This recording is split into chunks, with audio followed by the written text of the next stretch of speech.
Une mère en deuil qui tire sur l'agresseur de son fils en plein procès. Un gangster abattu par des rivaux déguisés en avocats dans une salle d'audience bondée à délit. Dans cette vidéo, nous nous penchons sur des moments choquants où les meurtriers n'ont pas réussi à franchir les portes du tribunal. Christopher Thomas Vaughan. Notre première affaire nous emmène dans le sud des États-Unis, plus précisément au tribunal du comté de Person à Roxboro, en Caroline du Nord, où le 9 septembre 2021, un procès de routine a dégénéré en une violence meurtrière. Le personnage central de ce drame était Christopher Thomas Vaughan, un homme de 35 ans originaire d'Oxford, en Caroline du Nord, dont l'accès de violence au tribunal lui a finalement coûté la vie. Vaughan était jugé pour délit de séquestration, accusé d'avoir tenté de contraindre une femme à quitter un Walmart. Bien que cela puisse sembler une accusation relativement mineure, le casier judiciaire de Vaughan dressait le portrait d'un homme ayant tendance à adopter un comportement de plus en plus violent. Son casier judiciaire remontait au moins à 2003, avec des incidents notables qui révélaient ses tendances dangereuses. Le 28 novembre 2019, Vaughan était recherché pour violation de liberté conditionnelle, agression par strangulation, agression sur une femme et de nombreuses accusations de fraude. Il s'est barricadé dans un hôtel de Durham vers 16h30 et s'est rendu sans incident vers 21h30, avant d'être placé en détention sans caution à la prison du comté de Durham. Le 16 septembre 2020, Vaughan a été impliqué dans un accident de voiture dans le comté de Wake à la suite d'un signalement de fusillade potentielle, bien qu'aucune fusillade n'ait été confirmée. Il s'est enfui à pied, mais a été retrouvé dans les bois par l'équipe K9 du shérif de Wake environ 1 heure plus tard. Parmi les objets récupérés figurait une arme à feu et de la drogue, ce qui a conduit à des accusations de possession d'armes à feu par un criminel. L'incident au tribunal du comté de Person s'est produit vers midi le 9 septembre 2021, pendant le procès de Vaughan. Après avoir été reconnu coupable de séquestration, Vaughan est devenu furieux.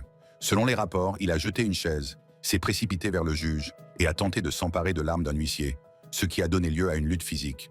2 agents de justice ont tenté de le maîtriser, mais lorsque Vaughan a poursuivi son attaque violente et a tenté de s'emparer de l'arme d'un adjoint, un policier de Roxboro a finalement tiré sur lui. L'incident a fait d'autres blessés, un agent de justice a eu la main cassée et un huissier a été blessé à la tête et au cou. Vaughan a été transporté à l'hôpital universitaire Duke, où il a succombé à ses blessures le 10 septembre 2021. Le tribunal a été fermé pour le reste de la journée, soulignant la gravité et l'impact immédiat de l'événement. L'enquête qui a suivi a été menée de manière approfondie et professionnelle. Le bureau d'enquête de l'État, SBI, et le bureau du procureur du comté de Wake, dirigé par le procureur Lauren Freeman, ont mené l'enquête. Les preuves comprenaient un enregistrement audio de l'audience, qui corroborait les déclarations des témoins au SBI, bien qu'aucune vidéo n'ait été disponible. L'enquête a conclu que l'usage de la force par l'agent était légal, car celui-ci avait raisonnablement estimé que sa vie et celle d'autres personnes étaient en danger, compte tenu des actions de M. Vaughan, qui s'était précipité sur le juge et avait tenté de s'emparer de l'arme d'un adjoint. Le 20 novembre 2021, il a été annoncé qu'aucune accusation pénale ne serait portée contre l'agent. Cette affaire a mis en évidence les défis auxquels sont confrontés les agents de sécurité des tribunaux dans la gestion de situations instables, en particulier avec des accusés ayant des antécédents de violence avérés. L'incident a également souligné l'importance de protocoles de sécurité appropriés et des décisions que les agents des forces de l'ordre doivent prendre en une fraction de seconde dans des situations mettant leur vie en danger. Notre prochain cas révèle comment une tragédie personnelle peut pousser des citoyens ordinaires à commettre des actes extraordinaires de justice vigilante. Daniel Mark Driver. Cette deuxième affaire nous emmène à l'autre bout du monde, dans la petite ville de Jamestown, en Californie, où, le 2 avril 1993, un tribunal allait être le théâtre d'un des actes de justice populaire les plus chargés d'émotions de l'histoire judiciaire américaine. L'histoire tourne autour d'Ellie Nessler, une mère célibataire de 40 ans, et de Daniel Mark Driver, un homme de 35 ans accusé d'avoir agressé sexuellement son fils et 4 autres garçons. Driver avait des antécédents inquiétants d'abus sexuels sur des enfants, ayant déjà été condamné en 1983 pour avoir agressé sexuellement des garçons âgés de 8 et 10 ans. Une évaluation psychiatrique réalisée par le Dr Charles Casella le décrivait comme souriant continuellement pendant les entretiens, superficiel dans ses relations et peu émotif. Il a purgé 150 jours de prison, payé une amende de $750 et été mis en probation, l'évaluation recommandant une psychothérapie. Les accusations qui ont conduit Driver devant les tribunaux en 1993 concernaient l'agression sexuelle présumée du fils de Nessler, Willie, alors âgé de 6 ans, et de 3 autres garçons lors d'un camp organisé par l'Église entre 1986 et 1989. Le traumatisme avait profondément affecté le jeune Willie, qui aurait été sodomisé par Driver en 1988, entraînant des changements de comportement tels que de l'agressivité et du stress scolaire. Les menaces de Driver de s'en prendre à la famille ont retardé la révélation de Willie jusqu'à ce qu'il se confie à sa tante 9 mois plus tard. Nessler, issue d'une famille ouvrière et pieuse de la région de Motherlode, en Californie, travaillait comme conductrice de tracteur, creuseuse de fossés et mécanicienne. Après un bref mariage et un séjour au Libéria, elle est revenue aux États-Unis, vivant de l'aide sociale et des revenus tirés de la coupe de bois de chauffage. Le stress lié au traumatisme de son fils et ses craintes quant à la capacité du système judiciaire à rendre justice s'étaient accumulés pendant des années. Lors de l'audience préliminaire au tribunal de Jamestown, Nessler était sur le point de témoigner lorsqu'elle a été témoin d'un événement qui l'a poussée à bout. Elle a vu Driver sourire narquoisement au tribunal, ce qui, combiné à la détresse et à la maladie de son fils le jour de l'audience, l'a poussé à agir. Nessler a sorti un pistolet semi-automatique de calibre 25 et a tiré 5 coups de feu dans la tête de Driver, le tuant sur le coup. Elle s'est immédiatement rendue et semblait calme lorsqu'elle aura été emmenée menottée. La salle d'audience a été plongée dans le chaos, mais les actions de Nessler étaient délibérées et définitives. Les conséquences juridiques ont été rapides mais complexes. Initialement accusée de meurtre, Nessler a plaidé coupable d'homicide volontaire. Cependant, la découverte qu'elle était sous l'influence de méthamphétamine au moment de la fusillade a affaibli la défense qu'il a présentée comme une mère protectrice. Elle aura été condamnée à 10 ans de prison, mais n'a purgé que 3 ans, avant d'être libérée en 1997. La réaction du public a été extraordinaire et profondément divisée. À Jamestown, une ville d'environ 2200 habitants, Nessler a été largement soutenue, certains habitants estimant qu'elle méritait une médaille et souhaitant faire partie du jury chargé de l'acquitter. L'affaire a suscité un vif intérêt à l'échelle nationale et a été décrite comme un moment charnière qui a fait entrer le vigilantisme dans le débat public. Malheureusement, les conséquences de cette histoire révèlent les dommages durables que peuvent causer les traumatismes et la violence. Le fils de Nessler, Willie, qui a été élevé par sa tante pendant l'emprisonnement de sa mère, a été confronté à d'importants problèmes juridiques tout au long de sa vie. En 5 ans, il a été arrêté au moins 18 fois pour des délits tels que des vols et des crimes liés à la drogue. Et en 2005, il a été condamné à une peine de 25 ans à perpétuité pour le meurtre d'un homme lors d'une dispute au sujet d'outils. Nessler elle-même a connu d'autres problèmes judiciaires. Elle a été condamnée en 2002 pour avoir acheté 10 000 comprimés de pseudoéphédrine utilisés pour produire de la méthamphétamine et a été condamnée à 6 ans de prison.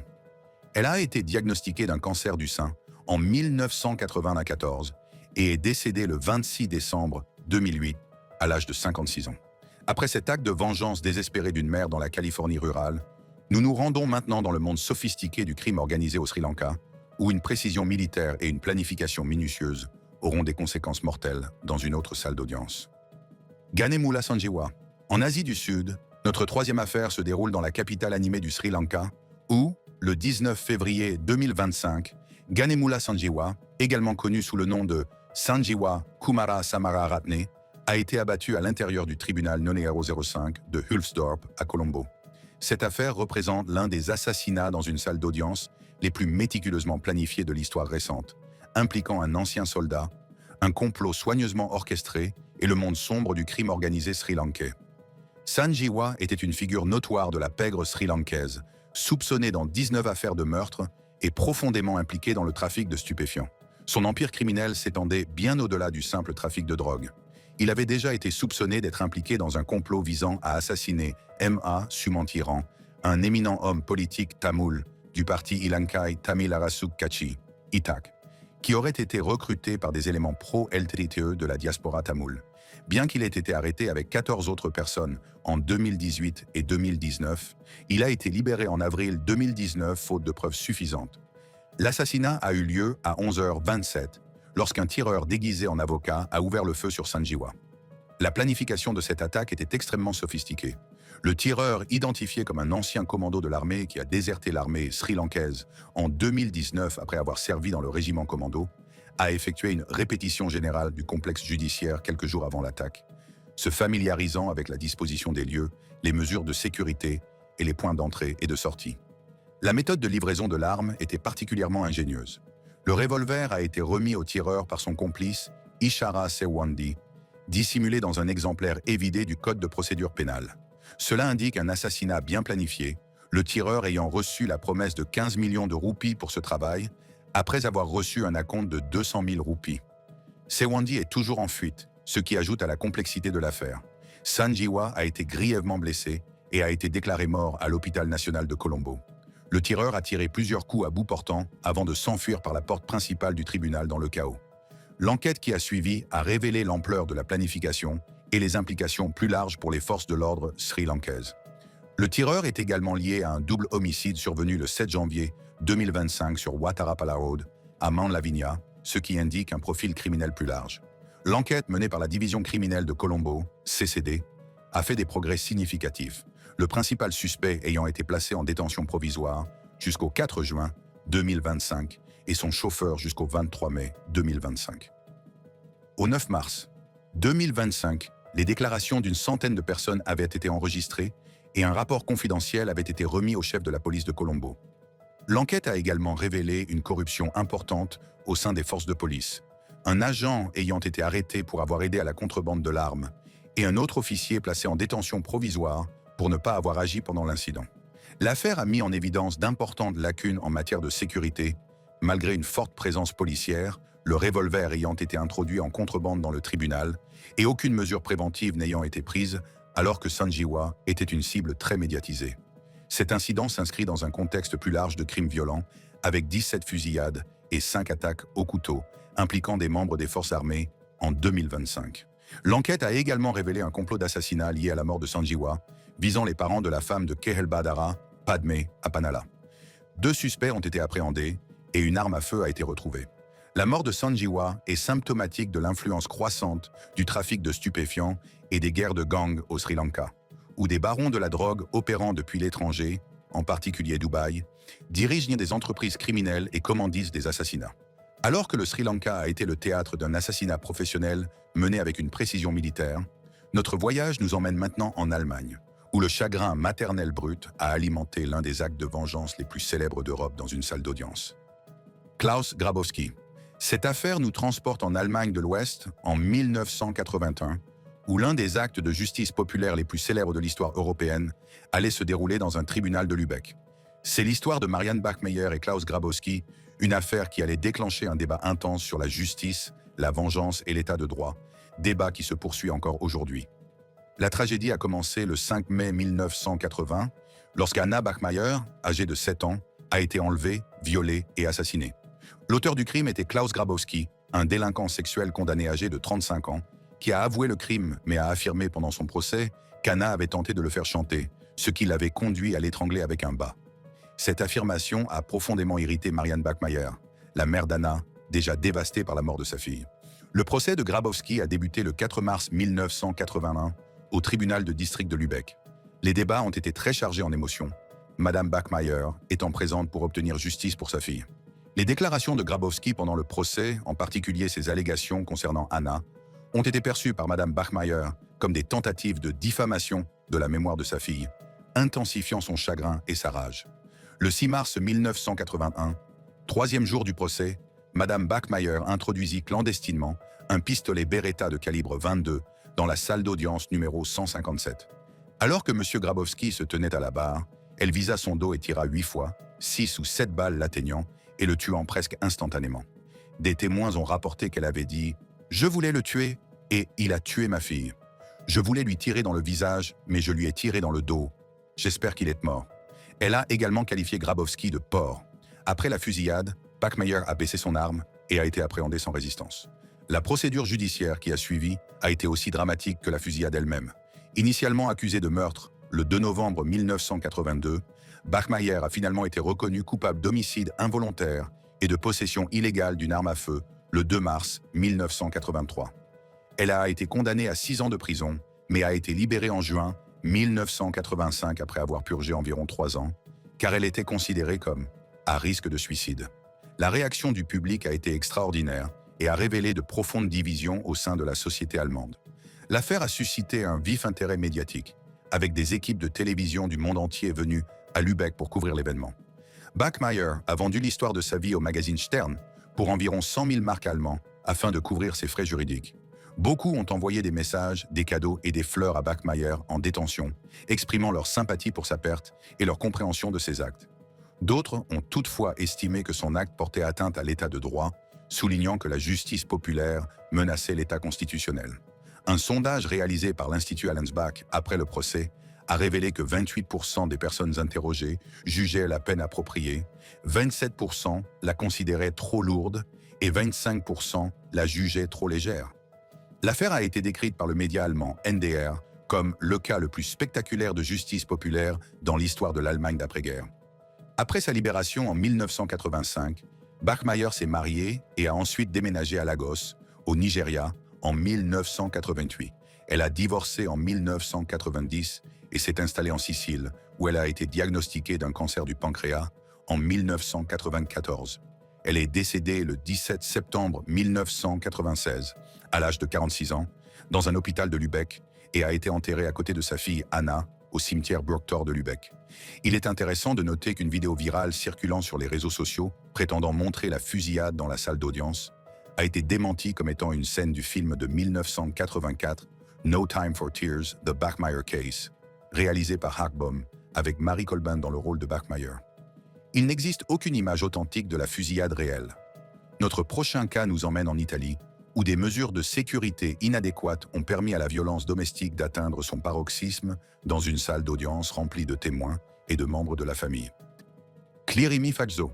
Cette affaire nous emmène en Italie, où le 17 octobre 2007, à Reggio Emilia, une fusillade dévastatrice s'est déroulée lors d'une audience de séparation impliquant Clirimi Fazzo, également connu sous le nom de Clirimi Fazzo. Cet incident tragique, qui a coûté la vie à Fazzo, à son ex-femme Vjosa Demcoli et à son frère Arjan Demcoli, a choqué la nation et mis en évidence des failles critiques dans la sécurité des tribunaux. Clirimi Fazzo était un ressortissant albanais de 40 ans, ouvrier dans le bâtiment, qui vivait en Italie depuis 1997 avec sa femme, Vjosa. La relation du couple était marquée par des antécédents de violences domestiques, Vjosa ayant quitté Fazzo et résidant à la Casa del Don, un refuge pour femmes à Reggio Emilia, depuis au moins 1 an avant l'incident. L'audience de séparation était un moment critique dans leur relation tendue, les tensions s'étant exacerbées en raison d'un différend concernant la garde des enfants, en particulier après que Fazzo ait récupéré l'une de leurs filles à l'école sans en informer Vjosa, ce qui avait conduit à une violente dispute. Cet incident a probablement contribué à la décision de Fazzo d'apporter une arme dans la salle d'audience. Vers 11 h, le 17 octobre 2007, Fazzo est entré dans la salle d'audience armé d'un pistolet semi-automatique et a ouvert le feu. Il a tiré environ 25 coups visant son ex-femme, Vjosa Demcoli, âgée de 37 ans, et son frère, Arjan Demcoli, âgé de 32 ans. Arjan a été tué sur le coup, tandis que Vjosa a été blessée par 3 balles et transportée d'urgence à l'hôpital Santa Maria Nuova, où elle a été déclarée cliniquement morte le lendemain, le 18 octobre 2007. Fazzo a également blessé l'avocate de Vjosa, Giovanna Fava, à l'épaule, un autre avocat présent dans la salle d'audience et un policier au genou. Après sa folie meurtrière, Fazzo a été abattu par un autre policier présent sur les lieux. Un policier, Antonio Turi, a décrit la scène en déclarant « Il tirait comme un fou sur tout le monde ». Le plus tragique est peut-être que les 2 filles du couple, âgées de 12 et 16 ans, étaient présentes dans la salle d'audience et ont été témoins de cet événement horrible. L'une des filles a d'abord défendu son père, décrivant Vjosa comme une despote qui avait exaspéré Fazzo pendant des années. Après avoir appris la mort de sa mère, l'attitude de la fille aurait changé. Un facteur important dans cette tragédie était le manque de sécurité adéquate dans les salles d'audience italiennes à l'époque. Le tribunal de Reggio Emilia ne disposait pas de détecteurs de métaux ni de contrôle d'entrée approfondi, ce qui a permis à Fazzo de faire passer en fraude un pistolet semi-automatique sans être détecté. Cette faille dans la sécurité est devenue un point central dans la procédure judiciaire qui a suivi. Les conséquences de cette tragédie ont conduit à d'importantes réformes juridiques et sécuritaires. En 2015, la Cour d'appel de Bologne a jugé que le ministère italien de la Justice était responsable de ne pas avoir assuré une sécurité adéquate dans la salle d'audience de Reggio Emilia. Le ministère a été condamné à verser 1,6 million d'euros de dommages et intérêts à la famille Demcoli pour la mort de Vjosa et Arjan.